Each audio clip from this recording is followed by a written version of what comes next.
Good morning, students. I hope you have completed exercise 1.1. If you have any doubt, then contact to me on WhatsApp or at call. So we proceed our lecture.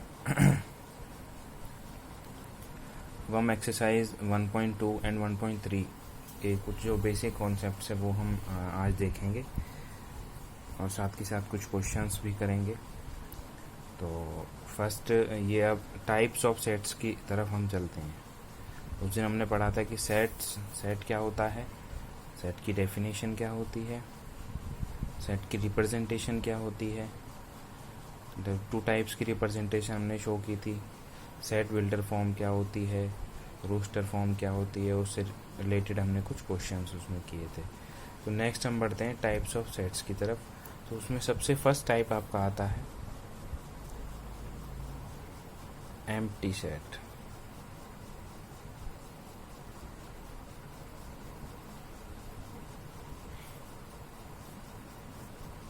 Empty set देखिए, जैसा कि नाम है empty मतलब होता है खाली. तो वही ऐसा सेट जिसके अंदर कोई भी एलिमेंट ना हो उसको एम्प्टी सेट बोलते हैं. तो इसको हम लिख सकते हैं डेफिनेशन के उसमें, इस set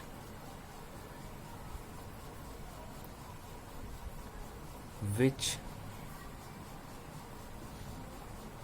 does not contain any element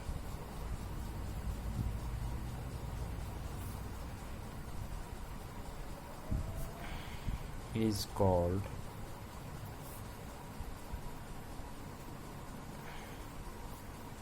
the empty set और void set और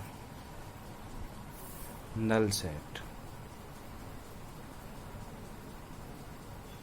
देखिए, एम्प्टी सेट को मैं और दो नाम से और पुकारता हूँ कि एक तो एम्प्टी सेट हो गया, और एम्प्टी सेट को मैं void सेट भी कह देता हूँ और उसी को मैं null सेट भी कह देता हूँ. तो कहीं पे void सेट के नाम से आ जाएगा, कहीं पे null सेट के नाम से आ जाएगा. तो आपको कंफ्यूज नहीं होना है. वॉइड सेट हो, नल सेट हो, एम्प्टी सेट हो, तीनों एक ही चीज़ है.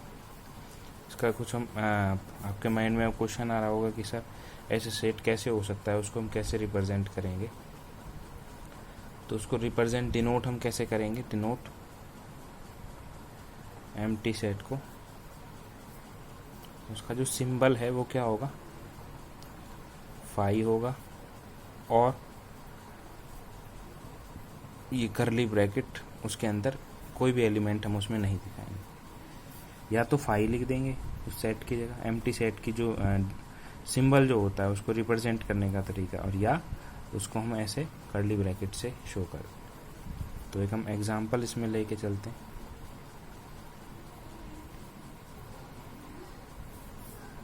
सपोज करिए लेट ई कोई सेट आपको दे रखा है x such that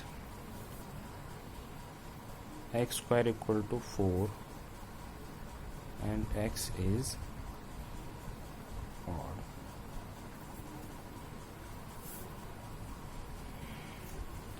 तो देखिए, एक कोई सेट है, कैसा सेट है, x तरीके के एलिमेंट हैं उसमें, और x की आगे क्या डिफाइन किया है x को, कि जो उसका स्क्वायर है, इस एलिमेंट का जो स्क्वायर है वो 4 के इक्वल हो और वो एलिमेंट ऑड हो. क्या ऐसा कोई पॉसिबल है, ऐसा कोई ऑड एलिमेंट है जिसका स्क्वायर करने पे 4 आ जाए. सीधी सी बात है, नहीं. क्यों, ऐसा कौन सा एलिमेंट है जिसका स्क्वायर करने पे 4 आता है. ओनली 2. दो ही एक ऐसा नंबर है जब हम उसका स्क्वायर करेंगे, जब हम उसका वर्ग करेंगे तो मुझे 4 प्राप्त होगा, 4 प्राप्त होगा. तो x इज ऑड, लेकिन वहां पर 2 क्या होता है, 2 आपका एक इवन नंबर होता है. तो यहाँ पे ये सिंपल सी बात है, ये क्या है आपका एम्प्टी सेट.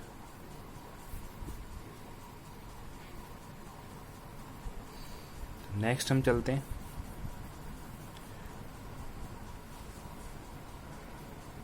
फाइनाइट एंड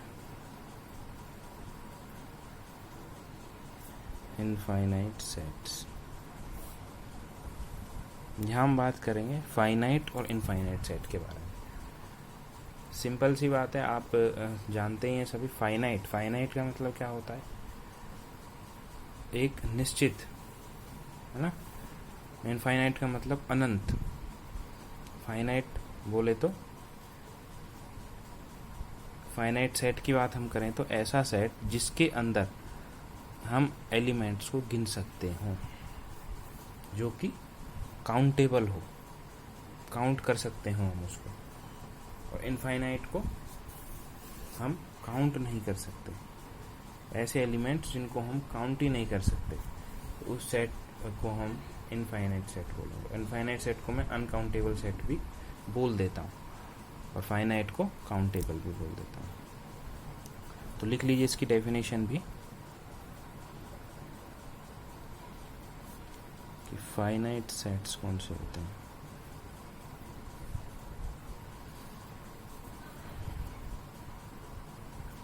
तो ए set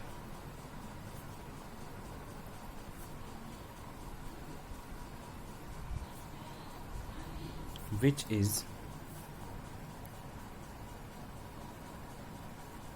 empty or consist of a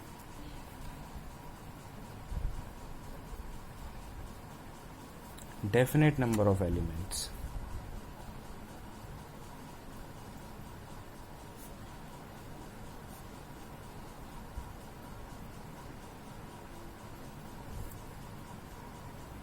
is called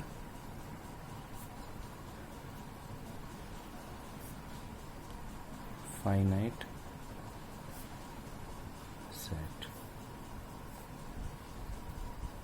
Otherwise,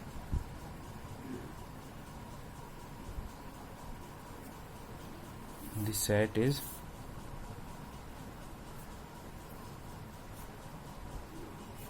infinite. देखिए डेफिनेशन इसके एक बार हम दोबारा रीड करते हैं। ए सेट विच इज एम्प्टी, देखिए यहाँ पर एम्प्टी सेट की भी बात हो गई। ए सेट विच इज एम्प्टी और consists of a definite number of element.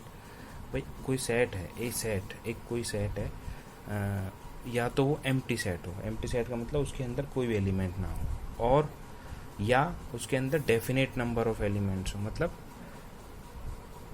जिनकी संख्या बताई गई हो हमें कि इतने एलिमेंट्स हो, है ना, जिनको हम गिन सकते हो, उसको मैं फाइनाइट सेट कहूँगा। अदरवाइज उसी सेट को मैं इनफाइनाइट। अदरवाइज का मतलब अगर ना तो वो एम्प्टी हो और ना ही उसमें डेफिनेट नंबर ऑफ एलिमेंट्स हो, है ना। एलिमेंट्स उसमें कैसे हो?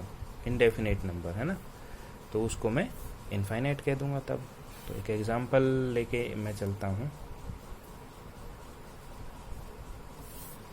तो इसमें जो क्वेश्चन आएंगे इनफाइनाइट और फाइनाइट सेट के, वो आपके ट्रू और फॉल्स के ऊपर आ सकते हैं, या आपको दे सकते हैं लिख करके, और पूछेंगे आपको कि भाई ये सेट जो है फाइनाइट है या इनफाइनाइट है, वेदर इट इज़ फाइनाइट और इनफाइनाइट। तो मैं एक एग्जांपल लेता हूँ। Let W be a set of the days of the week.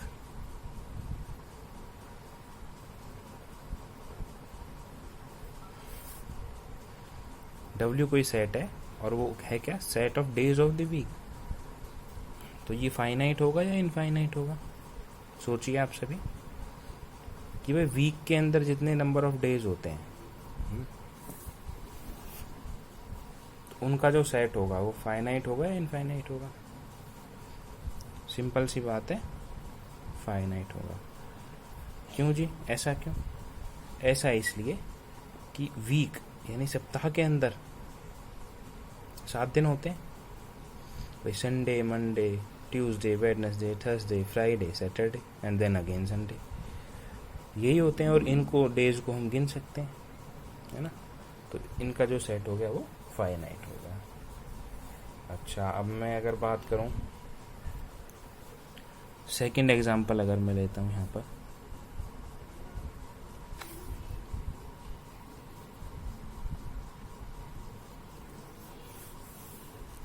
let G be the set of points on a line। अब बताइए ये कैसे होगा? G कोई सेट है, किस प्रकार का सेट है, उसमें एलिमेंट्स कैसे हैं? Set of points on A line, एक लाइन पर जितने पॉइंट्स होंगे उन सभी का सेट है। सीधी सी बात है, इनफाइनाइट होगा भाई। एक लाइन पे हम, ये जैसे देखिए ये लाइन है, इस पे कितने पॉइंट्स होंगे हमें क्या पता? आप गिन सकते हैं इस पे जो जितने पॉइंट्स होंगे भाई, 1 2 3 4 ऐसे कर करके हम, अब जब दिखाई नहीं है पॉइंट्स इस पे कितने, तो लाइन कैसे बनती है भाई? किसी भी पॉइंट्स को ज्वाइन करने से लाइन बनती है ऑलवेज, लेकिन इसमें कितने पॉइंट छुपे हैं हमें क्या पता, हम उसको नहीं गिन सकते। तो ये जो सेट होगा ऐसे पॉइंट्स का, वो इनफाइनाइट सेट होगा।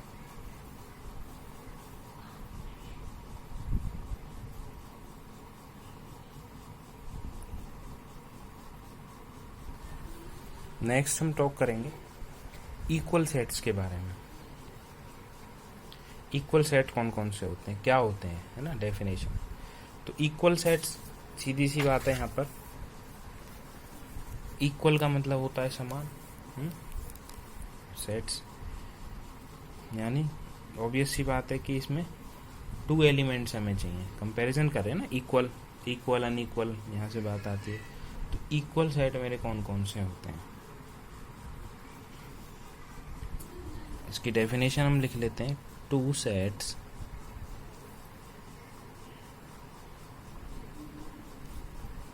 A and B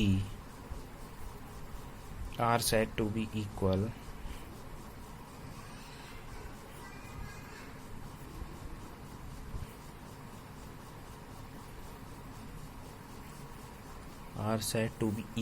if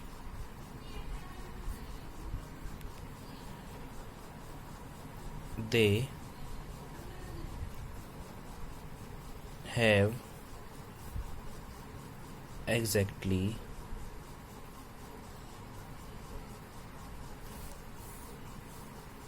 the same elements,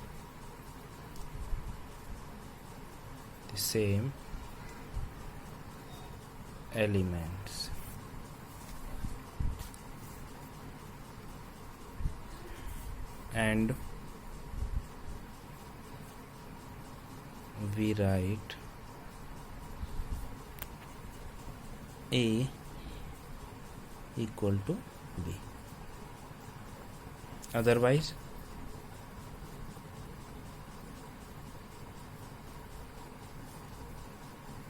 unequal।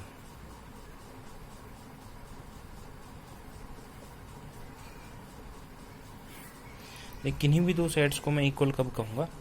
जब उनमें नंबर ऑफ एलिमेंट्स और जो एलिमेंट्स हैं वो सेम हो। नंबर ऑफ एलिमेंट्स की बात हम यहाँ पे उचित नहीं होगी कहनी, तो हम उसमें कह सकते हैं कि अगर किन्हीं भी 2 सेट्स में अगर एलिमेंट्स सेम हों तो उन सेट्स को मैं इक्वल सेट्स कह देता हूँ यहाँ पे। तो मैं एग्जांपल अगर लेके चलता हूँ, तो एग्जांपल ले लीजिए आप। लेट ए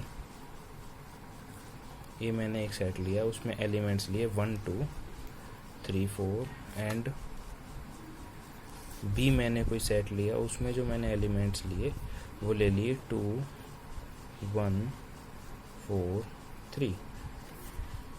तो बताइए ए और बी इक्वल है या नहीं है? ऑफ कोर्स यहाँ पर A is equal to B है। क्यों?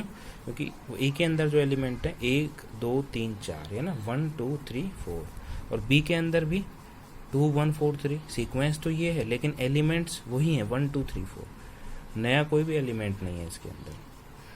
तो यहाँ पर A is equal to B होगा। अच्छा, नेक्स्ट हम एग्जांपल अगर लें यहाँ पर, let A equal to 1 2 3 and B equal to 2 2 1 3 3 3। अब देखिए इस केस में क्या ए और बी इक्वल होंगे? भाई ए के अंदर एलिमेंट है 1 2 3 है ना, 1 2 3। बी के अंदर एलिमेंट है 2 2 1 3 3 3। क्या ए और बी इक्वल होंगे?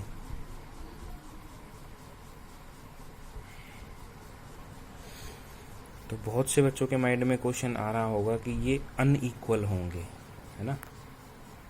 बट आप एक डेफिनेशन पे ज़रा ध्यान लगाइए। डेफिनेशन क्या कहती है? कब इक्वल होंगे? जब वो एग्जैक्टली सेम एलिमेंट्स गेन करेंगे।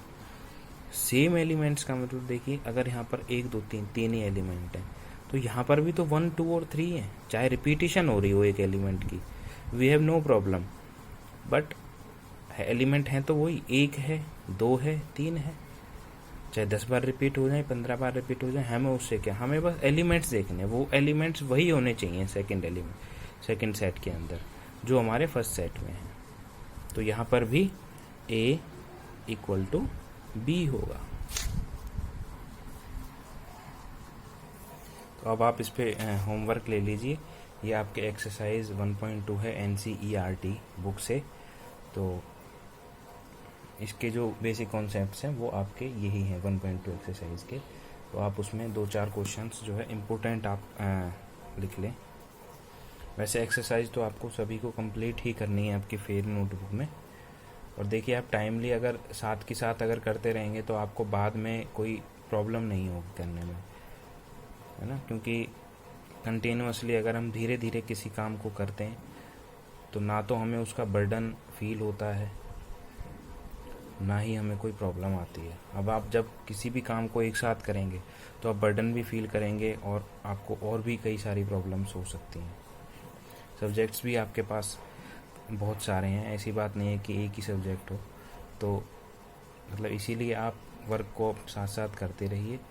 और मुझे तो बस 2 या 3 बच्चे ही आपकी क्लास से वर्क अपना चेक कराते हैं, तो बाकी कर नहीं रहे हैं, इसका मतलब तो यही है। एनीवे, होप, मैं तो आशा ही आपसे कर सकता हूँ कि आप जल्दी से जल्दी अपने डेली रूटीन पर पहुँचें और अपनी क्लासेस का जो वर्क है, हर सब्जेक्ट का जो वर्क है, उसको आप करके रेस्पेक्टेड सब्जेक्ट टीचर्स के पास में अपने उनके पिक्स क्लिक करके आप उनको सेंड करें। तो फर्स्ट क्वेश्चन है आपका, ये नल सेट के बारे में बताना है आपको, है ना, कि नल सेट है या नहीं है। क्वेश्चन क्या है, सेट क्या दे रखा है आपको, x such that x is a natural number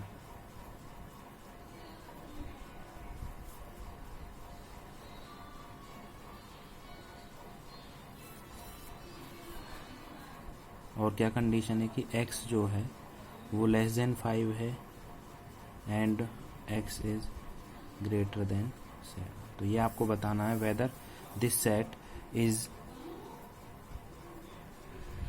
तो ये set whether this set is example of null set और नॉट, ये आपको बताना है। तो आप ऐसे करके साइड में उनके आंसर्स आप लिखते रहेंगे। सेकंड क्वेश्चन है, सेकंड आपको बताना है कि which of the following set are infinite और फाइनाइट, है ना। फाइनाइट और इनफाइनाइट आपको बताना है क्या question, the set of months of year, set of months of a year, इसी में सेकंड पार्ट आप लिख लें। तो आंसर आपको इनके साइड में लिखते रहना है। इसमें आपको बताना है कि ये फाइनाइट है या इनफाइनाइट है। सेकंड आप सेट लिख सकते हैं 1 2 3 अप टू 99 एंड 100। इसके बारे में भी आप बताएंगे कि ये फाइनाइट है या इनफाइनाइट है। नेक्स्ट है आपका this set of animals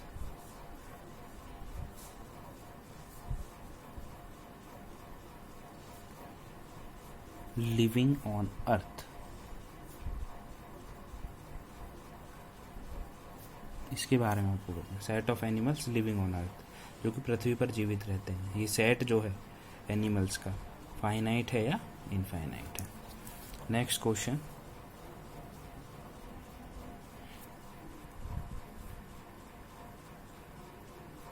next question आप लिख सकते हैं इक्वल सेट के ऊपर, इक्वल है या अनइक्वल है। तो उसमें आप लिखें कि ए इक्वल टू, ए कोई सेट आपको दे रखा है X such that X is a multiple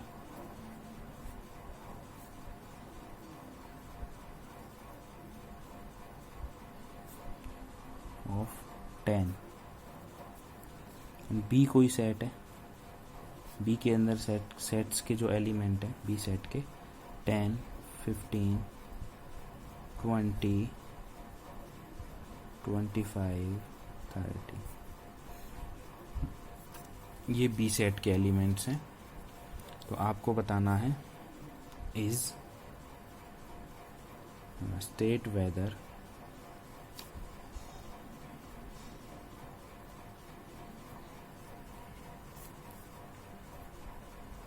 A equal to B और नॉट, और नॉट मतलब या तो अनइक्वल है।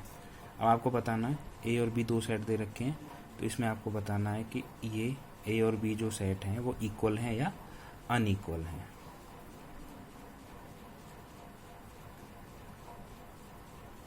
तो ये आपके लिए होमवर्क है, और आप एक्सरसाइज 1.2 भी कंप्लीट करेंगे। अगर किसी को कोई प्रॉब्लम है तो वो मेरे से पूछ सकता है। देखिए, आप पूछेंगे नहीं तो इसका मतलब सीधी सी बात यही है कि आप पढ़ नहीं रहे, वीडियोस को फॉलो नहीं कर रहे। ये जो कोविड-19 का जो लॉकडाउन का पीरियड जो चल रहा है, इसका आप यूटिलाइज नहीं कर रहे हैं। स्कूल्स की अभी कोई इन्फॉर्मेशन नहीं है कि कब ओपन होंगे। देखिए, स्कूल में भी पढ़ाई होती है और यहाँ पर भी आपकी स्टडी ही चल रही है, पढ़ाई ही चल रही है। लेक्चर वहाँ पर बस जस्ट डिफरेंस ये है कि वहाँ पर हम फिज़िकली प्रेजेंट होते थे और यहाँ पर हम फिज़िकली प्रेजेंट नहीं हो सकते। सारे प्रॉब्लम्स आपकी मैसेज या फ़ोन के थ्रू ही हम सॉल्व कर सकते हैं, और वो तब प्रॉब्लम तब आएंगी जब आप करेंगे।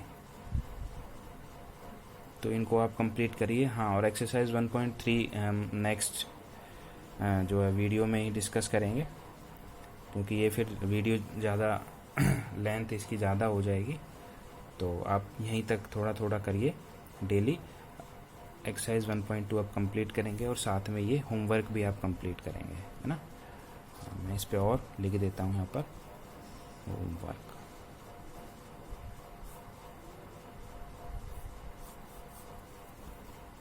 Thank you.